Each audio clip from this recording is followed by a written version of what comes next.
everybody. It seems like folks are joining us. We're up to about 28 participants. We've had over 40 RSVPs, so I expect folks will continue to pop in. If you'd like, you could introduce yourself in the chat. Make sure that you go down, everybody hopefully should know how to do this by now, but make sure you click everyone so that you can introduce yourself, let us know your name, where you're zooming in from, your pronouns, and anything else. If you want to share whose land you're on, you can share that. And so just go ahead and begin to introduce yourself to us in the chat and we'll get started. We have an hour. We're very fortunate to have a wonderful set of guests today. So I'll introduce them in just a bit. But what I want to say is introduce myself first. I'm Serena Khan. I'm CEO of Women's Foundation California. And just really pleased to be able to host this conversation. It's going to be a very wonderful hour in which we're going to introduce you to the Cal Grant Equity Framework. Jackie, I think we have a couple of slides that we can provide by way of background. But before I go into all that, I just want to say a big thank you to Senator Connie Leyva, who is author of the AB 1746, which is the Cal Equity Framework. Marlene Garcia, who is Women's Foundation California Board Chair and also the Executive Director of the California Student Aid Commission. And of course, also Jessie Ryan, who is Executive Vice President for the Campaign for College Opportunity and a Solis Policy Institute alum and has been doing incredible work in this sector. So just by way of background, before we dive in and hear first from Senator Leyva, and then we'll have a little opportunity for some Q&A. I'll provide a little bit of background, and then just before I do that, we'll do a little bit of housekeeping, which is that you have now seen that the webinar is being recorded, and we really encourage you to pose questions in the Q&A box. We'll share them with our speakers during the second half of the webinar, and we also encourage you to please use the chat function to introduce yourself and connect with each other. So just by way of background, in 2021, California's legislature and governor made a significant down payment, if you will, to increase access to state financial aid for California community college students, providing 150,000 additional awards to community college students. But the problem is the work to expand aid to California's lowest income students and ensure that the financial aid delivery process is easily navigated is really far from over. Students are still left to navigate a complex system of state eligibility that remains misaligned to federal aid standards. And in particular, the reason that we care so much about this issue is because it primarily impacts women, low-income women, women of color. And so, Jackie, I don't know if you want to move to the next slide that provides a little bit of this background. Over 50% of students report losing some or all of their income as a result of the pandemic.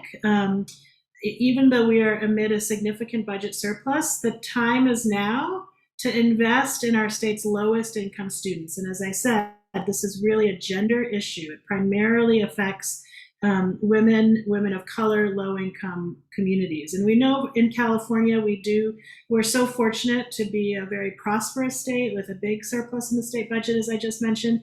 And we also have the highest poverty rates in the country. And the people who are living in poverty are primarily women of color and their children. And so to give opportunities to move out of poverty through education is really, really important.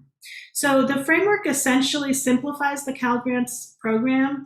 It aligns the Cal Grant to federal aid eligibility standards and expands access that will allow students and their families to receive a comprehensive snapshot of all state and federal aid available and provide critical Cal Grant support to address rising non-tuition costs such as textbooks and housing.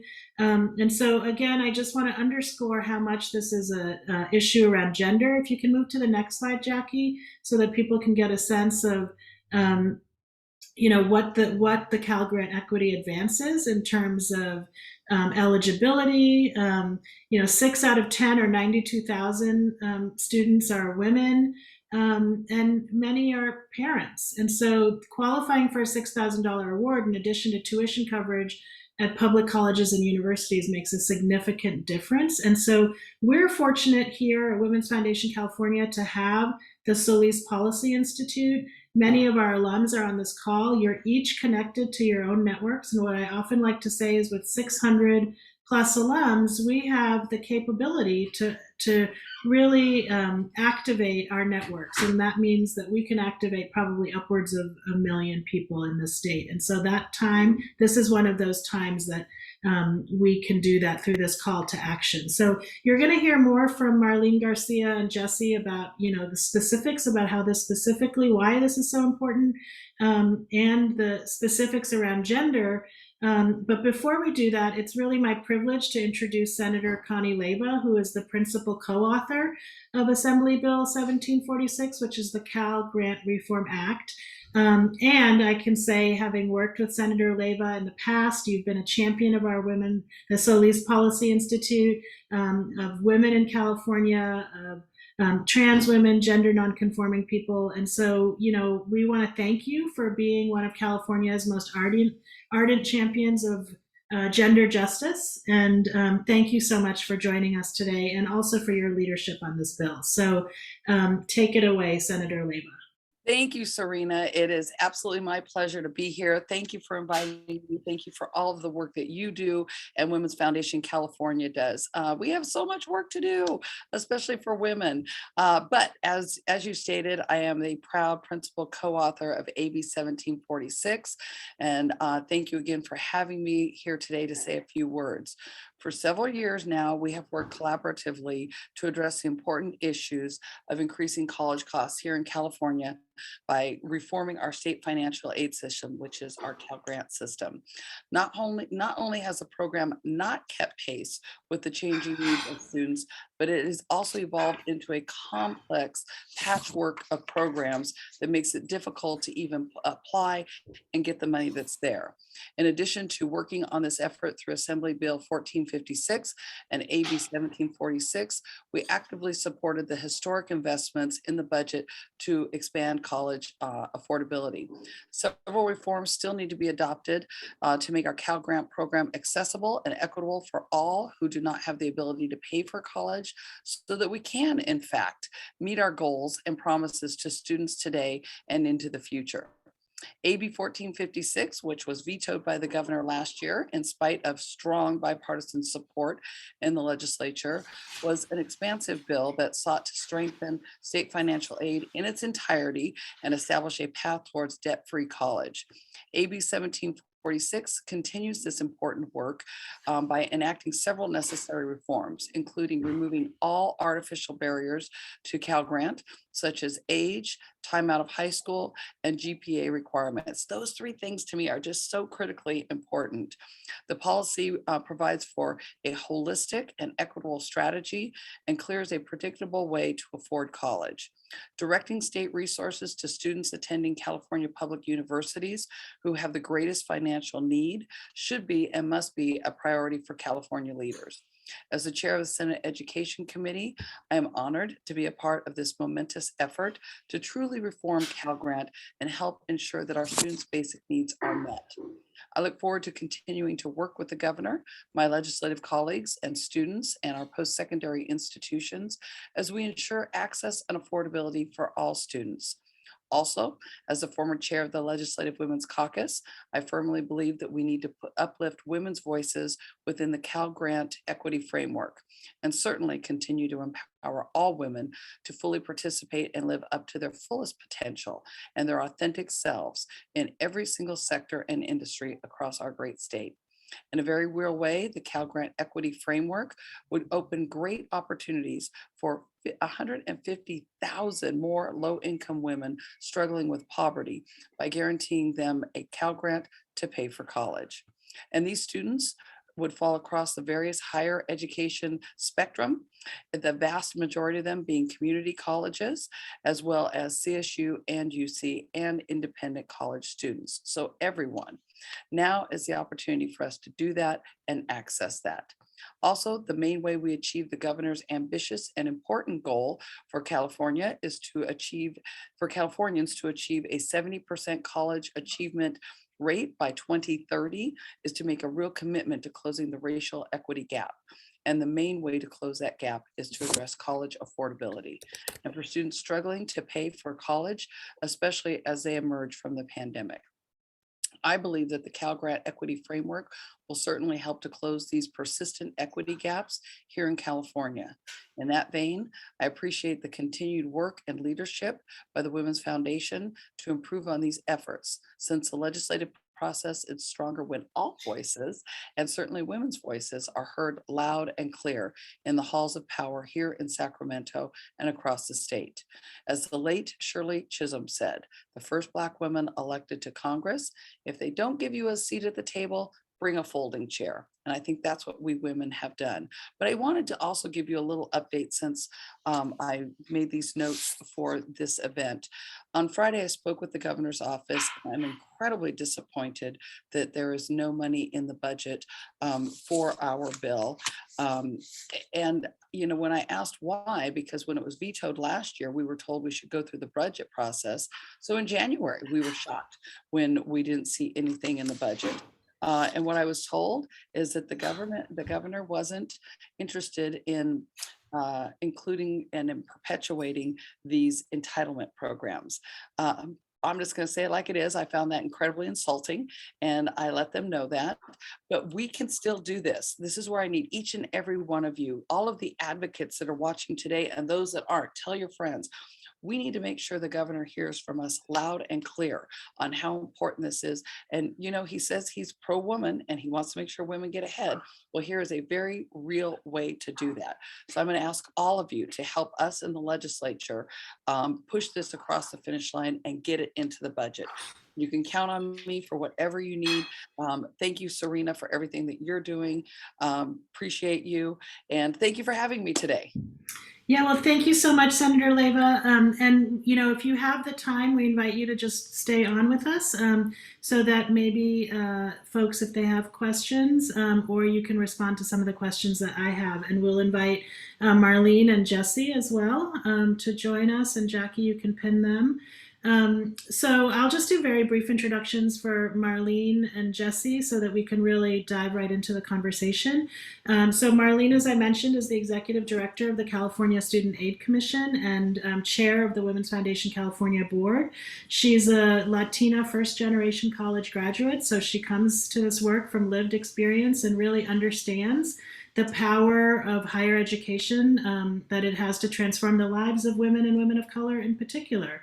As the state's highest ranking financial aid officer, she oversees $2.6 billion in Cal Grant dollars alone. And so, Marlene, thank you for your leadership on this, and Jessie, you as well, as the Executive Vice President for the Campaign for College Opportunity and a proud Solis Policy Institute alum and one of our awardees from many years ago. We're so grateful for your leadership and your advocacy and policy efforts to increase the number of California students who are accessing higher education. So I'm just going to say one more thing, that in 2017, Jessie was elected president of the Sacramento City Unified School District Board of Education, where her safe haven school district policy was lifted up by the superintendent of public instruction. And so this is a lifelong, you know, this is Jessie and Marlene's life's work. And so we thank you for joining us. And I appreciate, Senator Leyva, all of your information about the background and also just your candor about what you're hearing from the governor's office. So I'm just going to pose the first question to Marlene, but this, Senator Leyva, you could chime in on this as well. So just to start by explaining the genesis of the framework and, you know, so Marlene, your involvement in the process, and then maybe we can go to Senator Leyva before you have to leave us. Thank you so much, Serena. And thank you so much, Senator Leyva, for being a real champion from the very beginning. So this legislation has been in the works for a solid 2 years. If not, it's been talked about for many, many years. The reason being is that so many of the lowest income students were eliminated from Cal Grant consideration because there were so many eligibility barriers. You got to remember that the Cal Grant program started in 1955 in California. That was a vastly different time in California. The demographics were completely different in terms of who went to college, and also the number of low income students was much smaller than it is today. So fast forward 60 years, we have an economy and a workforce that absolutely depends on high skilled workers and workers who have college education and some training beyond high school. That is an essential part of being a vibrant part of today's workforce, the 21st century workforce. And if you have all of these eligibility barriers that are keeping out the very people who we need to get this training, because one, they're more than a year out of high school, they wouldn't get a Cal Grant entitlement. Two, they didn't have access to their GPA because they went to high school 10 years prior, and to go back and find your transcripts for 10 years as a requirement for financial aid, that makes no sense. And then also other barriers, structural barriers. Probably the most fundamental structural barrier is it's so complicated to navigate. So we expect first-gen students to figure out this complicated morass called the financial aid system. So about 2 years ago, that's when we started this effort to really streamline so everyone can understand what they're applying for and what the eligibility requirements are. And two, eliminating all of those equity barriers that had kept too many of our lowest income students out of the program, including adult learners who maybe when they graduated from high school didn't think they or weren't sure they wanted to go to college, but at 22, 32, 42, they decide, yes, this is for me. So this system redesigns the Cal Grant program to serve today's students in today's economy. And we couldn't be where we're at if it wasn't for champions such as Senator Leyva and Assembly members Jose Medina and Assembly member McCarty. But it's really about women. When you think about the equity disadvantages, it's women. Of all financial aid students, we're talking about 500,000 students, 64% of them are women. And of the students with dependents who get an additional $6,000 award, 84% of them are women. So we know who's struggling the most, and we know who will benefit from this redesign, and it's women. So thank you all for your being here today, and we'll talk more about specifics and how you can be part of this movement. Great. Well, thank you. And we, our Policy Institute Alum Network, it's time for us to raise our voices around this issue. And so one of the first questions we have is, what can advocates do to help make the case for this to be funded in the budget? How can we help? I'm sure that each of you have some specific, answers for that. And so before I come back to you, Senator Leyva, I just wanted to bring Jessie into the conversation. And if you could talk a little bit about your involvement in the framework, and maybe to even respond to this question is, what can our network of Policy Institute fellows and alums do to further engage in the advancement of this bill? Thank you, Serena. And thank you, Senator Leyva. I have to tell you, I think both of you put it best when you described the Cal Grant equity framework as being a gender justice issue. This is absolutely an issue of gender justice. We see an opportunity for the state to make an investment in college affordability at a level that we have not seen for far too long, and to make an investment in women at a critical time when we see women struggling to be able to maintain the total cost of living in addition to just cover their college fees. So you asked me, why I come to this issue. I'm actually a proud product of Cal Grant. I don't think I would be sitting before you today, being the daughter of a struggling single mother, growing up poor, if it had not been for the opportunities provided to me by financial aid. But I will tell you, the financial aid system was far too complicated. There were many semesters at the the front end of my educational journey where I was teetering on the edge of dropping out because I didn't know if I had filled out my applications correctly. My Cal grant didn't align with my Pell Grant aid. Someone said to me recently that no one has ever said that the financial aid system is easy. And yet we should be, as a state, removing barriers to complexity, making it easy for students and families across the state, making it easy for women to say, invest in me and know that this degree is going to lead to a job and my contribution to society. So the Campaign for College Opportunity is very proud to be co-sponsoring the Cal Grant Equity Framework. We wouldn't be here without the leadership of Senator Leyva, without the leadership of the Assembly, and in particular, Medina and McCarty. And yet we are not where we need to be in seeing the Cal Grant Equity Framework lifted up as a priority of the administration and policymakers across the state. And so your second question was, what can our advocates, what can our Solist Fellows who are on this call do to make this a priority and to get the Cal Grant Equity Framework across the finish line? And I will say quite simply, we have to lift up our voices and create a steady drumbeat between now and June 15th. So that the governor and policymakers cannot look away. We think that we have perhaps a once in a generation opportunity to make an investment.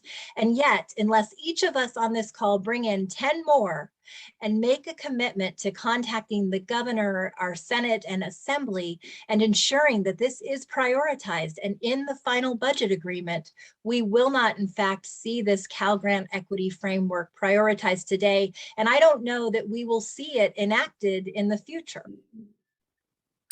Great, thank you so much. And I understand that in terms of like keeping that drumbeat going, we'll be able to provide tools, sample talking points, letter templates for people to use. So do you want to say a word or two about that, Marlene or Jessie? Marlene, do you want to jump in first? Sure. What we can do is we're regularly posting on social media advocacy for this initiative. The LA Times has covered it. EdSource has covered it. There's so much out there.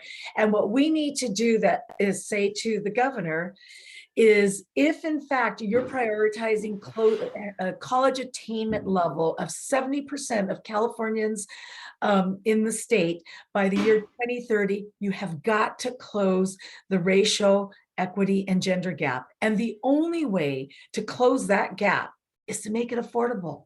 So we will put a toolkit on, we'll put our link. We have a Cal Grant link on our website at the California Student Aid Commission. We'll put that in the chat for all of you to access, and you can push that, join us in pushing out this urgent advocacy, because right now, this week, as Senator Leyva has mentioned, this is the week where we have to get the word out and let them know that we will not stand for being left out of California's pandemic recovery.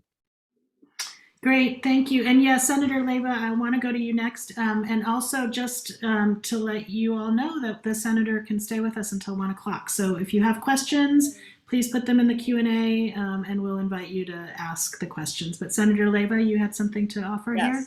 Thank you, Serena. Yes, the senator can't reach her schedule. I thought I only had till 12:30, so that was a good mistake.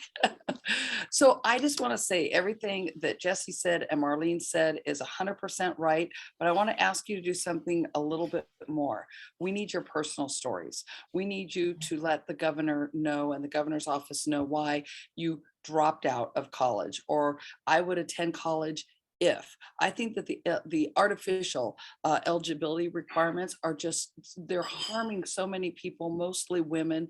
The governor's office did say to me week before last, when we were talking about fee waivers for preschool for families, they said they were so impacted by this one woman's story. And I'm not gonna lie, I always have to chuckle a little bit about that. I'm like, that was one story. There are thousands of more stories. But if that's what works, then that's what we need to do. So those personal stories, how the Cal Grant system in its current form has harmed you or not allowed you to advance your career, or what you could do if you were able to have access to a Cal Grant. And Jessie, I couldn't agree with you more. Oh my God, I remember being right out of high school. I'm also the first graduate of college from my family. So they couldn't help me. They didn't understand filling everything out. And it was, and yes, there were semesters where you thought, oh my God, am I going to get my paperwork in time so that I can keep going to school? So that alone is stressful besides all the classes. So let's get this done. And then we have to really work on streamlining it and making it easier. What I always hear when we talk about things like that is, oh, well, we want to make sure that the people who really need it get it. You know what I say? We're going to help 95% of the people. There might be 5% of people in any program that abuse the system. We're not going to worry about them, because if we worry about them, we're not going to help the 95%. So once we get Cal Grant reform done, then we're going to work on streamlining the system to make it easier. But we need those personal stories. Yes, personal stories are so important. We can't underscore that enough. That's how we're going to see the sort of culture shift that we need to see, and also the policy change that we need to see. We have another question from Allison DeLuca, and I don't know in terms of the logistics of this webinar if we can have Allison ask directly, or if not, I can read it. Jackie, I'm going to turn to you to let me know if we can open it up to hear people's voices, and if not, I'll be happy to read it. Allison is another proud Solis Policy Institute alum. Allison, welcome. Hi, Serena. Good afternoon, everyone, and thank you so much for hosting this event. I'm a proud alum of the Solis Policy Institute, and I'm thrilled that our network, SoCalCan, is a vocal supporter of the Cal Grant Equity Framework. There's an issue that we're working on right now to ensure that California's most vulnerable students, most, of course, who are women, keep all of the financial aid that they've been offered and not lose their hard-earned scholarship dollars when colleges and universities are putting together their financial aid packages. We're actually co-sponsoring a bill, AB 288, to end this practice, which is called scholarship displacement. And we really believe that this policy proposal aligns with the intention behind the Cal Grant Equity Framework. Is this something that you're concerned about or aware of? We'd love to find ways to continuously and mutually support each other's efforts to do right for students. Thanks so much. So I would just jump in and say I haven't seen the bill yet because it's coming to us. Allison, who's the author? So it's Assemblymember Calderon, okay, and Assemblymember Bonta. Awesome. Okay. And it's being heard on June 1st. What a great bill. Oh my gosh. I'm very excited about that. I think I personally didn't realize that scholarship displacement was a problem, but my God, here we go again. We try and fix one issue and then it's creating another. So, well, I will look forward to supporting that bill when it gets over to our house, which June 1st sounds like I'll be seeing it in Senate Ed June 1st. Thank and you. I will just say, Senator Leyva, the Campaign for College Opportunity is supporting the ban on scholarship displacement, AB 288. We see this as very nicely complementing the Cal Grant Equity Framework. Frankly, it is so frustrating when you hear students work so hard, they apply for scholarships, they're lucky enough to be able to get one of those private scholarships, and then it reduces the amount of the aid that's guaranteed to them, the very students who need that additional support to cover the total cost of living. So excited and hopeful that that will also continue to move. Great, thank you. Allison, thank you for that question. So you'll see in the chat that we have materials and tools, and that you can send your stories, very important to really humanize this issue and make sure that the governor and others are hearing about the direct impact that this can have on so many lives. One of the things I guess I'm curious to explore in terms of the governor's thinking, and you talked about how he was concerned that people shouldn't have these kinds of entitlements, which is very unfortunate, and not something that we would expect from the kind of political leadership that we have here in California. So I wonder, and Marlene, you and I have talked about sort of how they, some political leadership thinks, well, we've done enough for low income communities and women, and we really need to focus on the middle class.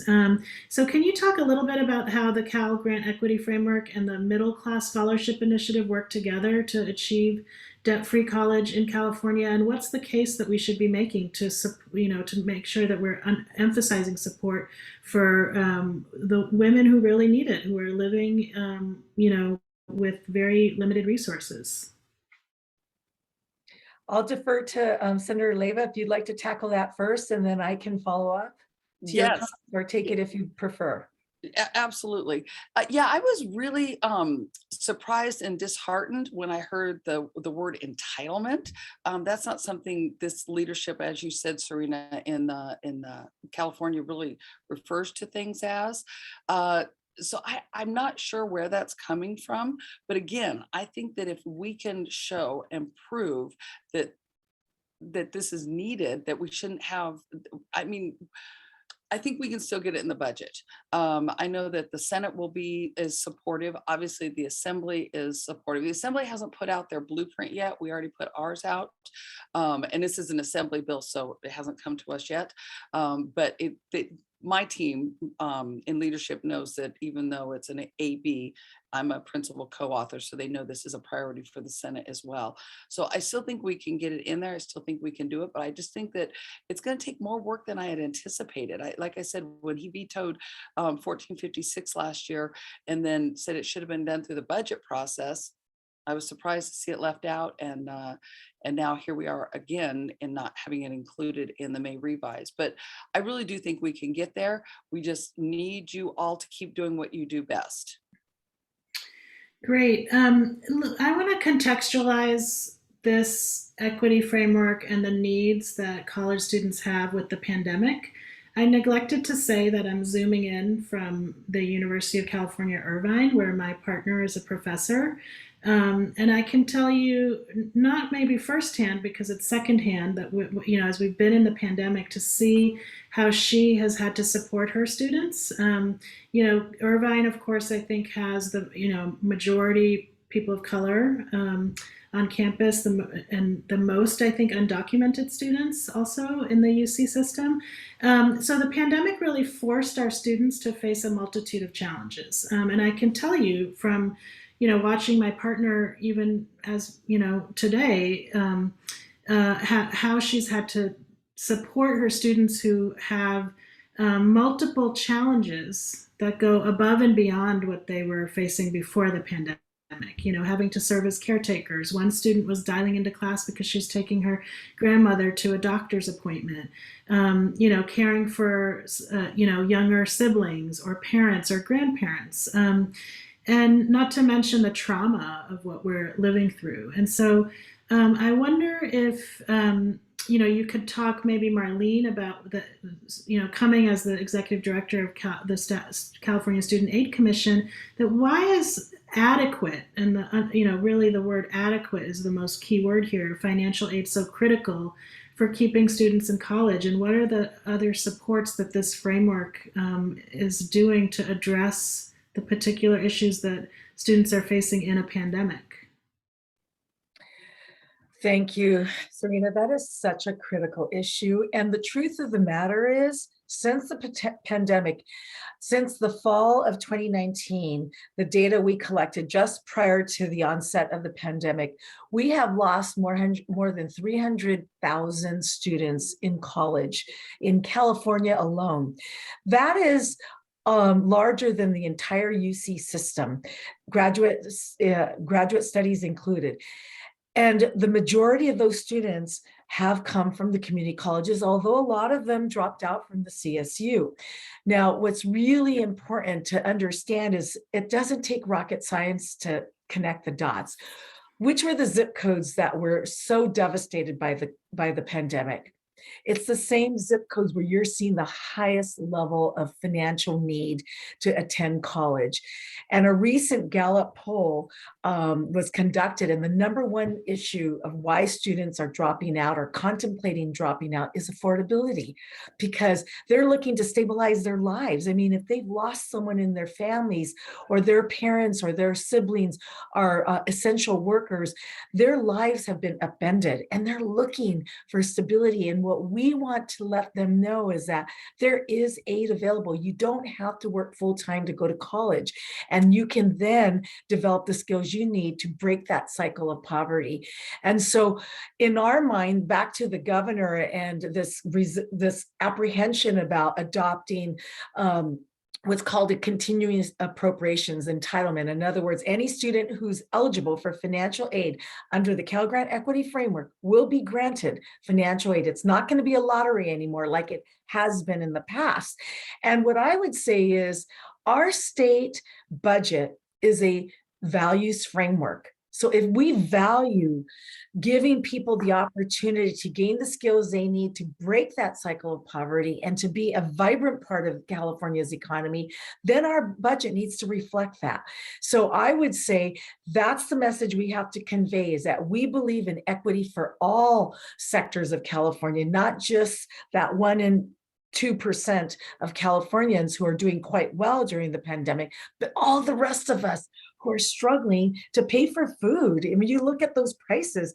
Now the basic non-tuition aid is going to become a critical need. So that's what we need to say, is our budget in California needs to be a value statement about closing the equity gaps for all people so we can all benefit from a stronger economy, which, by the way, we're sitting on another surplus of $97 billion.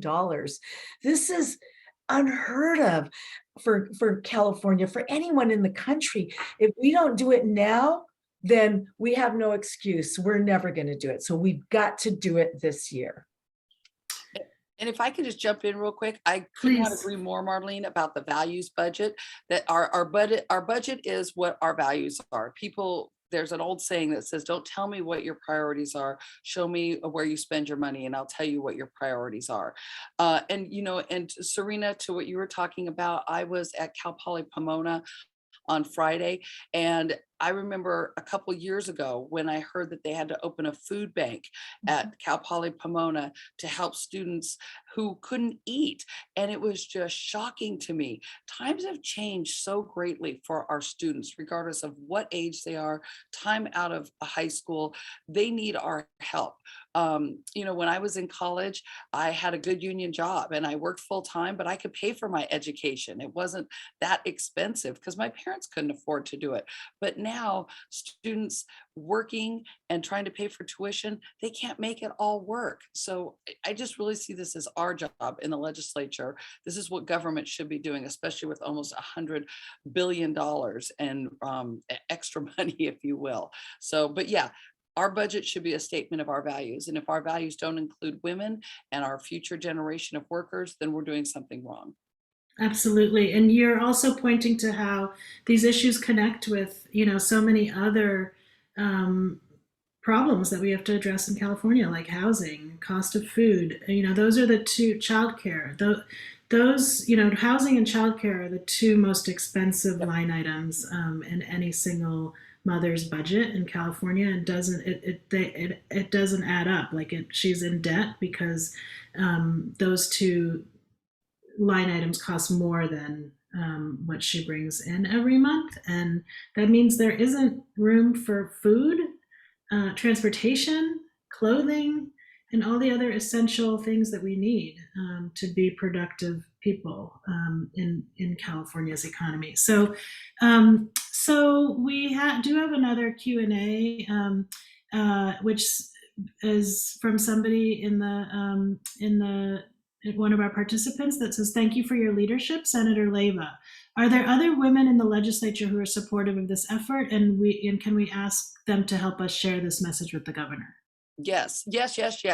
I think that all women in the legislature, especially the Democratic women, are incredibly supportive. We could run into that entitlement word on the other side of the aisle, but by and large, most folks across on both sides of the aisle are very supportive of higher education. It's just sometimes it's a matter of how we think we fund it.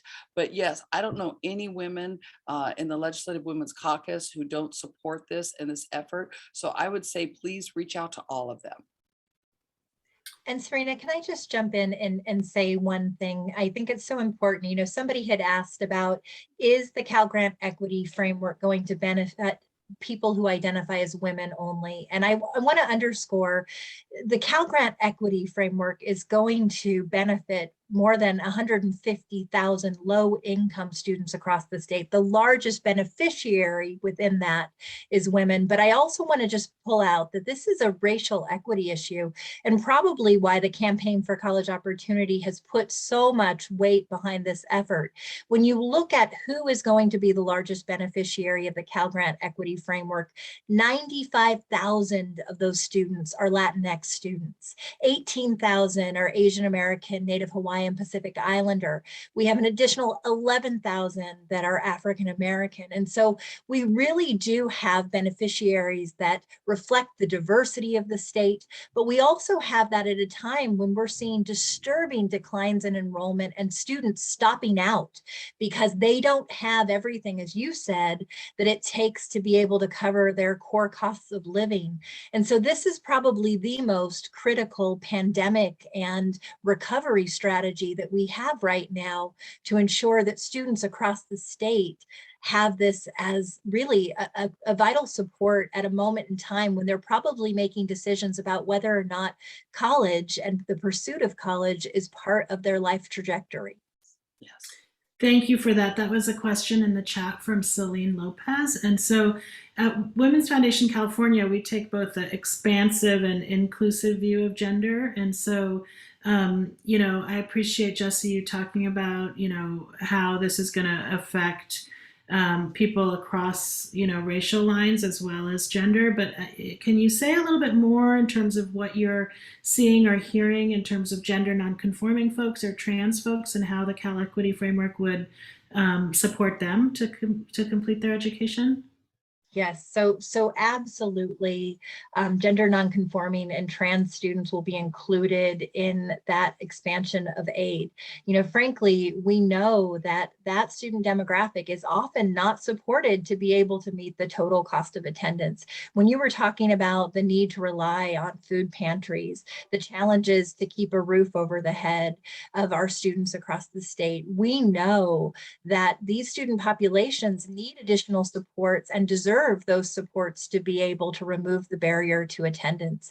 And so we're very excited that the framework will be in fact inclusive of those students across the state at a critical time when we should be investing in that student population. Great, thank you so much.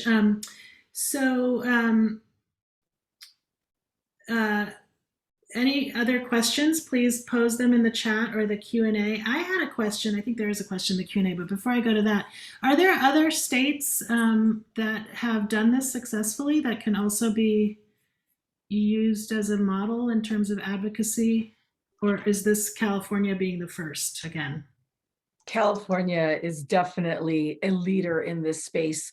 California is offers the largest financial aid program in the entire country, with the exception of the Pell Grant, the federal Pell Grant. But as a state entity, we are the largest and most generous. But we have to keep in mind that it's still very complicated and we still have all those barriers. So a lot of people are kept out when in fact they can benefit tremendously. So we will be a national leader.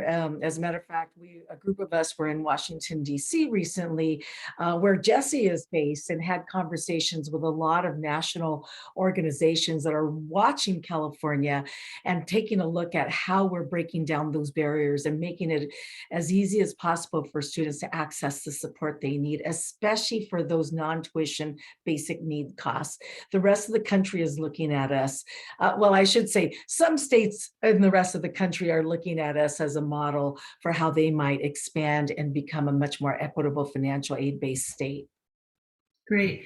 So we have about just under 15 minutes left. And so again, I want to encourage those of you who have any questions or comments to make them in the chat. And I guess, so we have 38 participants right now in this call. And as I said, they're all connected to, networks of their own. So potentially just through 38 people, we could be doing a lot of advocacy. And so, I'd love to hear, specifically what you want each of these 38 participants to do. And to say to Senator Leyva, I mean, you've had you've championed gender justice, and you've been such a support for our Policy Institute. And so it's time, for us to support you in this effort. And so I'd love to hear what you want. You've talked about people sharing their stories, but if what is the call to action that we can underscore here? What do you want each person to do? And I'd love to hear from the participants on the chat. If you can put in the chat, what you can commit to, we've seen some people say what they're going to do, but what are some things that you think that you or your networks, how can you contribute to this effort so that we can really make sure this moves through and gets into the budget? Okay. I always have ideas on call to actions. I am an old organizer, literally and figuratively. So I would say for those of you who really want to get involved, I would ask each and every one of you to call every office. That's 120 offices. That's a lot of offices. You don't have to talk to the member, but call that office and register your support for the bill 1746, and that you know that it's been left out of the budget, and you're hoping that that legislator will advocate to make sure that it is put in the budget. That is very, very helpful. Candidly, form letters where they're all the same, after we get about 20 of them, we're like, oh, somebody's just hitting forward. The anti-vaxxers like to do ones where it says, write your legislator, and then it says, insert your own story here. And then they forget to take out, insert your own story here. So we're like, that doesn't seem too real. But a phone call would be incredibly important. State who you are. Are you a parent? Are you a student? Are you with an organization? That will make a big difference. And I know that's a lot, 120 offices, but that way not one legislator can say, oh, I didn't hear anything about this. Oh, I didn't know this was important to my constituents, or this was important to California. I think that would be the number one thing that you can do. Writing a letter is good. A handwritten letter is really good. I know that's a little bit harder and requires a little bit more time, but I'm just kind of telling you how we evaluate things when they come into Team Leyva. Phone calls are very important. We answer them, we listen to them, we record them in LCMS. Every legislator has that. And then on every bill, who's called to support, who's called in opposition. Very helpful for legislators, especially new legislators. When I was first elected, we used to print them out on all the bills, so I knew. Then you get a little better and you don't need to do that. But calls, handwritten letters, incredibly important. Meet with in the district offices, meet with someone on staff, call my staff. It's hard to get to Sacramento. We're here Monday through Thursday. It's hard to get up here to meet with us, but you don't have to meet with the member themselves in order to be effective and make something happen. Call the district office that's closest to you and meet with that assembly person's office or that senator's office. That makes a huge difference. And don't take no for an answer. I know people tell me that our office is pretty easy to meet with, and not all offices are like that. When they tell you that they don't have any space, great. When will I be at when could I get 15 minutes of someone's time? Next week, would that work? What about the following week? Be persistent because it's important. This is your money and we work for you. So I would say those are things that are really, really effective. Great. Well, Allie from our team is calling Nancy Skinner's office today. So those of you also, please, build some momentum here in the chat. Tell us what you're able to do, and that will hopefully motivate and inspire all of us. So Jessie, I want to turn to you as a Policy Institute alum. You're, an incredible advocate. I remember very well when you went through the Institute. I know that it changed the trajectory of your life in terms of, moving into a life of public service and advocacy. So what can you tell your fellow alums? What would you like them to do? So Serena, you know how much I believe in the Solace Policy Fellowship. It changed my life about 12 years ago. I always say that for the fellows, once you've gone through the program, your eyes are opened and there is no holding you back. You understand how to affect change, how to influence the policy making process. And once you can connect that understanding to the challenges you see in the field, there is just such a desire to be a part of positive change moving forward. What I would say to all of you is that between now and June 15th, there is going to be the sausage making that Marge Plum and so many of the trainers have talked about in the past. So remember that with that sausage making, it is going to be, the voices that are elevated that at the end of the day are likely to be in those final agreements. And so to Senator Leyva's point about making those personal calls, writing those handwritten notes, we're very proud that we've had more than 100 highly influential civil rights and education leaders, as well as business leaders, sign on to a letter that is published in the Sacramento Bee today, and we'll be distributing it with all 120 offices and the governor's office. We have another letter being published in the Union Tribune in San Diego on Sunday for Pro Tem Atkins and policymakers down there. What I would ask you is if you can only make a handful of calls, if you can only write a handful of emails or letters, really look at our leaders, our budget chairs, and the folks that are going to be the decision makers as part of those final budget agreements. We would love to also capture your stories, to Senator Leyva's point. Any of you who can just capture a quick 1-minute video on your iPhone, how many of us have done that?